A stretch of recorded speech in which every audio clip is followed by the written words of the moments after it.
오늘 하루도 수고한 당신에게 쉼표가 되는 시간, 당신의 밤 쉼표 하나입니다.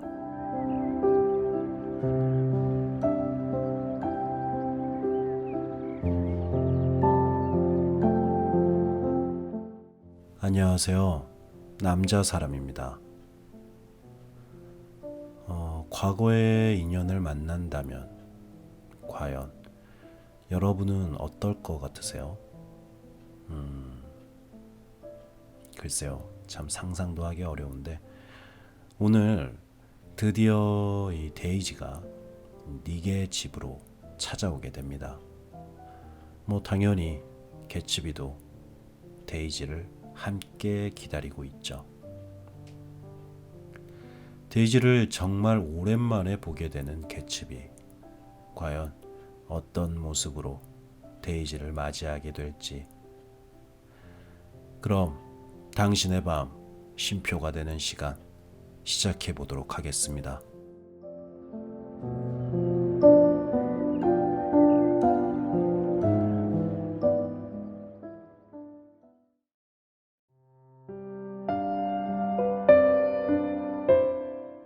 위대한 개츠비 12번째 이야기.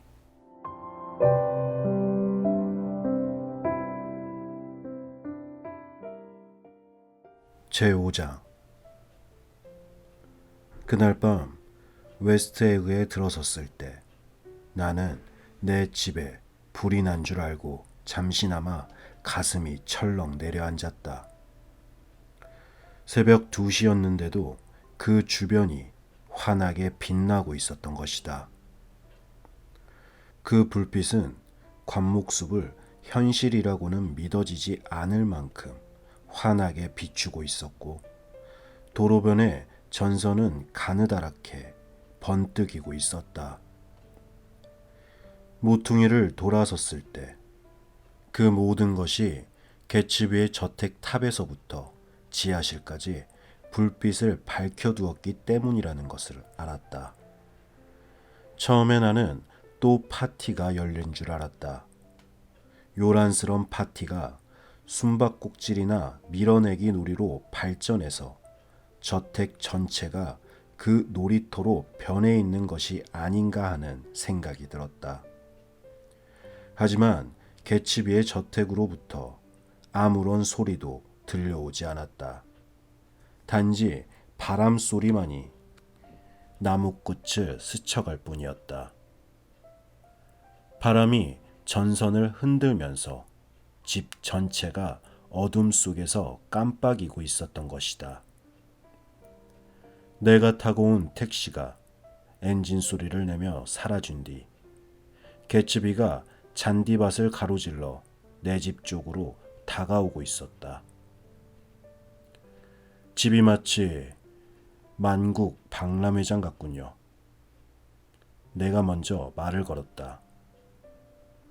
그래요? 그는 자신의 집을 돌아보았다. 집안 구석구석을 돌아보고 있던 중이었어요. 나와 함께 코니 아일랜드에 가지 않겠어요? 내 차로 모시죠. 그러기엔 너무 늦은 시간 아닌가요? 그럼 함께 풀에서 수영을 하는 것은 어떻습니까? 여름 내내 한 번도 풀을 이용하지 않은 것 같아서요. 말씀은 고맙지만 전 그만 자야겠습니다. 그러시겠습니까? 그러나 그는 집으로 돌아가지 않고 뭔가 물어보고 싶은 것을 참고 있는 듯한 표정으로 나를 바라보았다.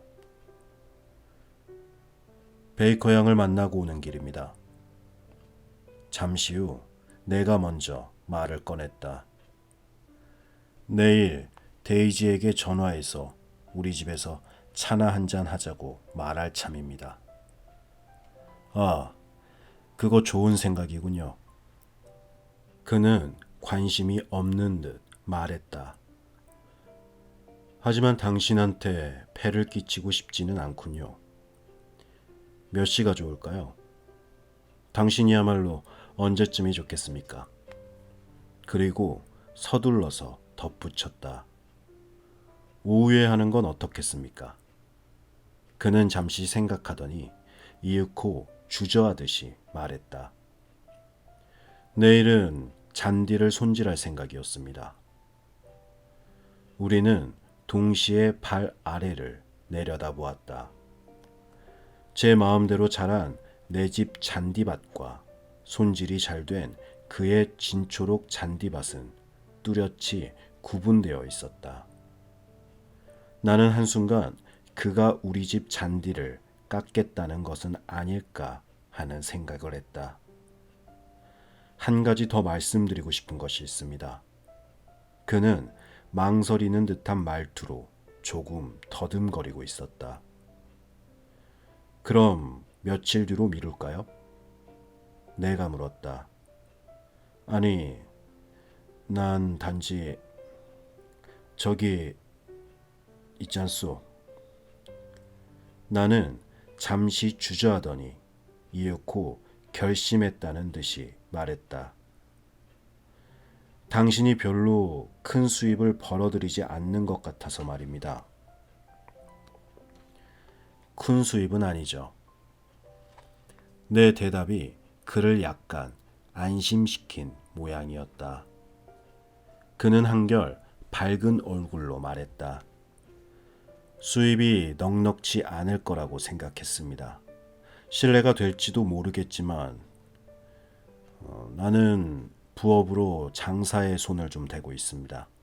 그래서 말인데 당신이 괜찮다면 채권 매매를 해보는 건 어떨까요? 관심은 있죠. 당신도 흥미를 느낄 거라고 생각했어요. 시간도 많이 빼앗기지 않으면서 꽤 큰 돈을 벌 수 있으니까요. 물론 비밀리에 해야 하는 위험 부담이 좀 있긴 하지만 만약 다른 상황에서 이런 대화가 오고 갔다면 내 인생에서 하나의 전환점이 되었을 것이다. 그러나 서툰 말솜씨에다 동기가 빤히 들여다 보이는 제의였던 만큼 나는 단호하게 거절할 수밖에 없었다. 지금 하고 있는 일만으로도 벅찹니다. 호의는 대단히 고맙지만 나로서는 더 많은 일을 해야 할 여유가 없습니다. 울프샤임과 접촉할 일은 전혀 없어요. 아마도 개츠비는 내가 점심 식사 도중에 나온 거래선이라는 말 때문에 망설이고 있다고 생각하는 것 같았다. 나는 그 때문이 아니라고 분명하게 말했다. 그리고 나서도 그는 잠시 동안 내가 뭔가 제의를 하지 않을까 하고 기다리고 있었다. 하지만 다른 일에 정신을 빼앗기고 있었으므로 그의 얘기는 별로 중요하게 들리지 않았다. 그러자 그는 마지못해 자기 집으로 돌아갔다. 그날 밤 나는 마음이 가볍고 행복했다. 나는 방으로 들어서자마자 깊은 잠에 빠져버렸다. 그래서 그날 저녁 개츠비가 코니 아일랜드에 갔었는지 아니면 계속 자신의 저택을 휘황찬란하게 밝혀놓고 방을 둘러보고 있었는지 알지 못했다. 다음 날 나는 회사에서 데이지에게 전화를 걸었다. 톰은 데려오지 말도록 해. 나는 그렇게 당부했다. 뭐라고요? 혼자 오라고. 톰이라뇨? 톰이 도대체 누구죠? 그녀는 능청을 떨었다. 데이지가 오기로 한 날은 비가 억수같이 쏟아졌다. 11시쯤 레인코트를 입은 한 남자가 잔디 깎는 기계를 끌고 와서 현관문을 두드렸다. 개츠비 씨가 잔디를 깎으라고 해서 왔다고 했다. 그래서 나는 깜빡 잊고 핀란드인 가정부에게 나중에 다시 와달라고 일러두지 않았다는 것을 깨달았다. 나는 자동차를 타고 웨스트에그로 가서 비에 젖은 골목길을 돌면서 그녀를 찾아 헤맸고 홍차 잔과 레몬, 꽃 한 다발을 샀다. 그러나 꽃을 살 필요가 없었다. 2시쯤 되자 개츠비의 집에서 온실을 통째로 옮겨온 게 아닌가 생각할 정도로 많은 꽃과 꽃병이 배달되었다. 1시간쯤 지나자 현관문이 벌컥 열리더니 개츠비가 들어왔다. 그는 은빛 셔츠에 금색 넥타이를 매고 그 위에 흰색 플란넬 양복을 차려입고 있었다. 잠을 제대로 자지 못한 듯 그의 눈 주위에는 검은 그림자가 져 있었고 얼굴은 창백했다. 준비는 잘 되어 갑니까? 그는 들어서자마자 물었다. 잔디를 말하는 거라면 아주 깔끔해졌지요. 잔디라뇨? 그는 지나는 말투로 물었다. 아, 마당의 잔디 말이군요. 그는 창 너머로 정원을 내다보며 말했다. 그러나 그의 표정을 보니 그의 눈에는 아무것도 들어오지 않는 것이 분명했다. 아주 근사하군요. 그는 또다시 건성으로 말했다. 신문을 보니 내시경엔 비가 멎을 거라고 하더군요. 저널지 말이에요. 필요한 건 모두 준비되었습니까? 차는 어떻게 되었는지요? 나는 그를 주방으로 데리고 갔다. 그는 핀란드인 가정부를 좀 곤란하다는 듯한 눈길로 바라보았다. 우리 두 사람은 식료품점에서 사온 레몬 케이크 12개를 자세히 살펴보았다. 이 정도면 되겠죠? 내가 물었다. 물론이에요. 충분합니다. 그는 그렇게 말하고는 어색하게 덧붙였다. 그런데 3시 30분경부터 빗줄기는 점점 약해지더니 눅눅한 안개로 변했다. 안개 속으로 빗방울이 이슬처럼 내렸다. 개츠비는 넋이 나간 듯한 눈으로 클레어가 쓴 경제학 입문을 여기저기 펼쳐 읽었다.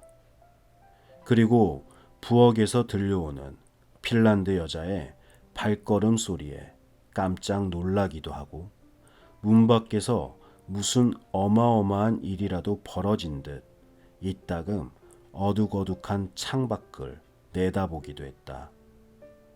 그러다가 마침내 자리에서 벌떡 일어나더니 떨리는 목소리로 집으로 돌아가겠다고 했다. 왜요? 아무도 안 올 겁니다. 벌써 시간이 지났어요. 그는 다른 약속이라도 있는 듯 자기 시계를 보았다. 하루 종일 마냥 기다릴 수는 없어요. 조급하게 굴지 말아요. 아직 약속 시간도 안 되었다고요. 이제 겨우 4시 2분 전입니다. 그는 내가 떠밀기라도 한 것처럼 힘없이 펄썩 주저앉았다. 바로 그때 집 안으로 들어오는 자동차 소리가 들렸다. 우리 두 사람은 뛰어오르듯이 동시에 벌떡 일어서서 정원으로 나갔다. 그 순간 나는 약간 가슴이 아파오는 것을 느꼈다. 빗방울이 뚝뚝 떨어지는 앙상한 라일락 나무들 아래를 지나 큰 오픈카가 다가오고 있었다. 자동차가 멈춰서자 고개를 옆으로 약간 기울인 데이지의 얼굴이 라벤더색 삼각 모자 아래서 밝고 황홀한 미소를 띠며 나를 바라보았다. 오빠가 사는 집이 여기예요? 빗속에서 산뜻하게 들려오는 그녀의 목소리는 듣는 이의 마음을 들뜨게 하는 무언가가 있었다. 잠시 동안 그녀의 목소리가 귓전에서 맴돌았다. 한참 뒤에야 그녀의 말이 귀에 들어왔다. 파란 페인트로 한 줄기 선을 그은 것처럼 젖은 머리카락이 그녀의 뺨에 달라붙어 있었다. 자동차에서 내리는 것을 도와주려고 손을 내밀자 비에 젖은 귀여운 손이 내 손을 잡았다. 오빠, 나 사랑해요? 그녀는 낮은 목소리로 속삭였다. 아니면 왜 혼자 오라고 했죠? 그건 레크렌트 성의 비밀이야. 운전사한테 어디 가서 1시간쯤 놀다 오라고 해.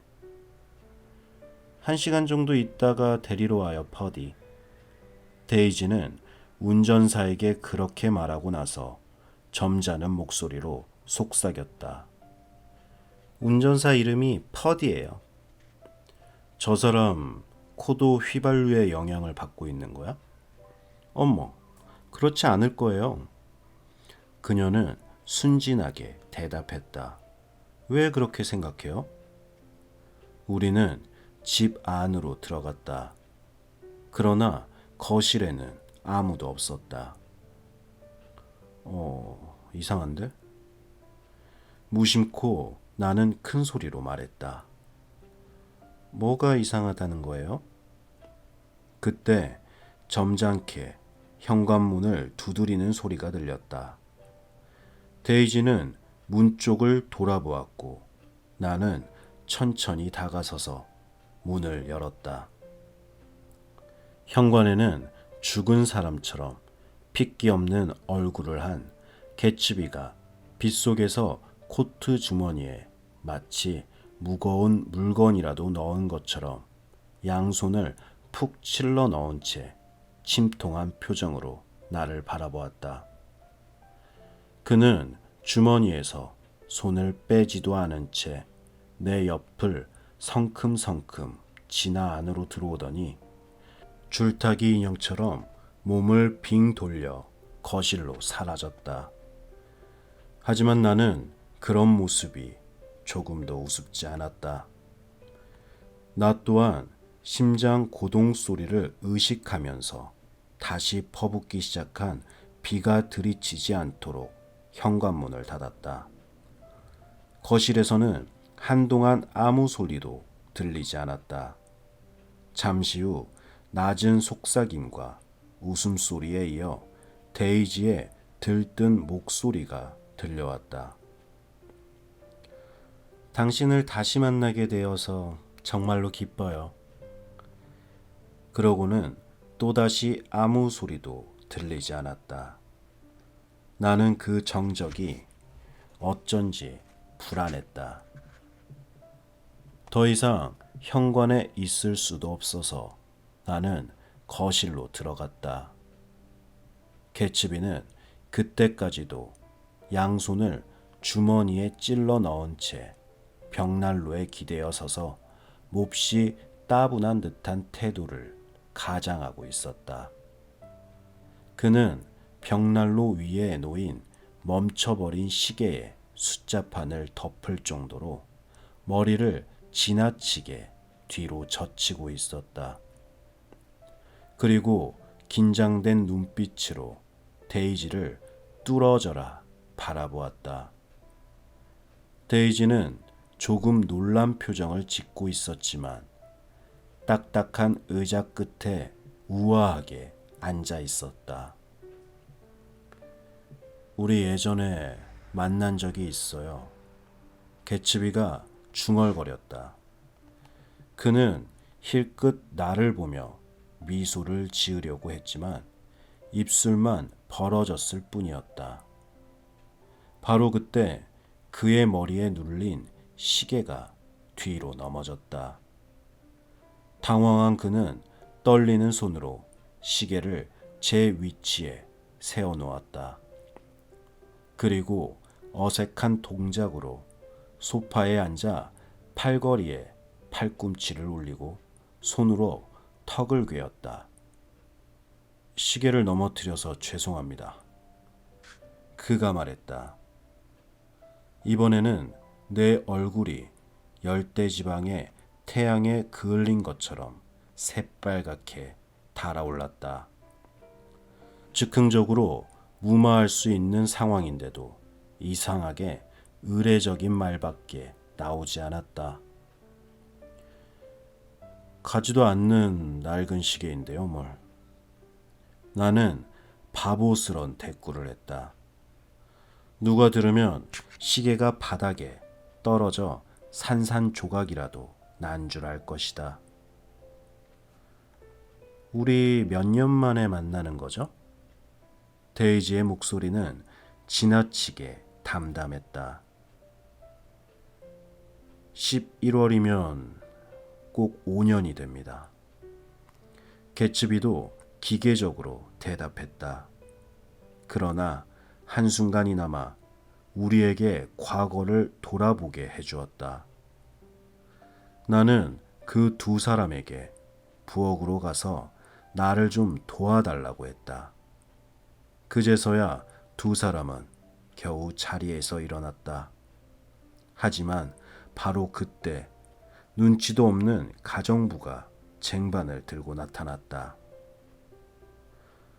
과자를 곁들여 홍차를 마시는 동안 우리는 자연스럽게 기본적인 예절을 지켰다. 데이지와 내가 이야기를 나누는 동안 개츠비는 대화에 끼어들지 않고 긴장되고 우울한 눈빛으로 우리를 번갈아가며 바라보았다. 그러나 본래의 그의 목적을 알고 있던 나는 단 둘이 시간을 가지도록 핑계를 대고 자리에서 일어섰다. 어디 가십니까? 개츠비가 당황하여 물었다. 금방 돌아오겠습니다. 그 전에 할 말이 있습니다. 개츠비는 허둥대며 나를 따라왔다. 주방 문을 닫으며 그는 가련한 목소리로 부르짖었다. 이런 세상에. 왜 그러십니까? 이 재회는 보기 좋게 실패하고 말았어요. 그는 고개를 흔들며 말했다. 확실한 실패예요. 그렇지 않아요. 당신은 약간 당황하고 있을 뿐입니다. 그리고 나는 요령 있게 덧붙였다. 데이지도 당황하고 있는 것 같아요. 그녀도 당황하고 있다고요? 그는 믿을 수 없다는 듯 내 말을 되뇌었다. 그럼요. 당신만큼이나 당황하고 있어요. 목소리를 좀 낮추세요. 당신 정말 너무 유치하게 구는군요. 나는 참다 못해 버럭 화를 냈다. 게다가 무례하기까지 하다니. 어떻게 데이지를 혼자 내버려 둘 수 있죠? 그는 한 손을 들어 내 말을 가로막았다. 원망스런 눈빛으로 잠시 나를 바라보던 그는 조심스럽게 문을 열고 다시 거실로 들어갔다.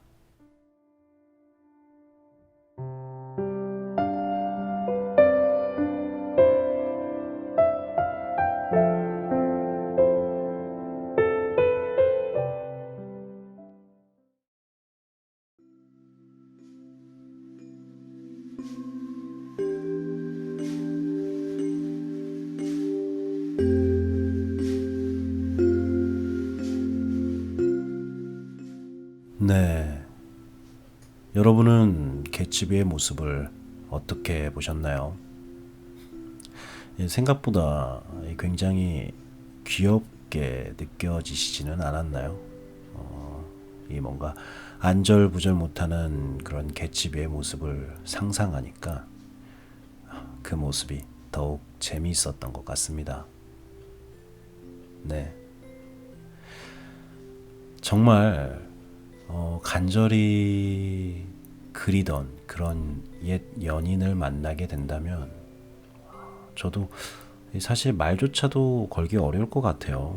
정말 많은 생각과 많은 준비를 한다고 하지만 만나는 순간 그 모든 것이 무너져 버리지는 않을까, 그런 생각이 듭니다.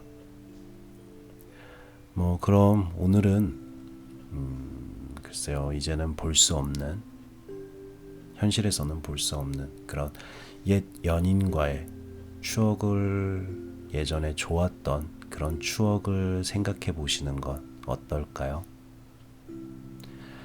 그럼 당신의 밤 쉼표 하나 여기서 마치도록 하겠습니다. 저는 남자 사람이었습니다. 편안한 밤 되세요.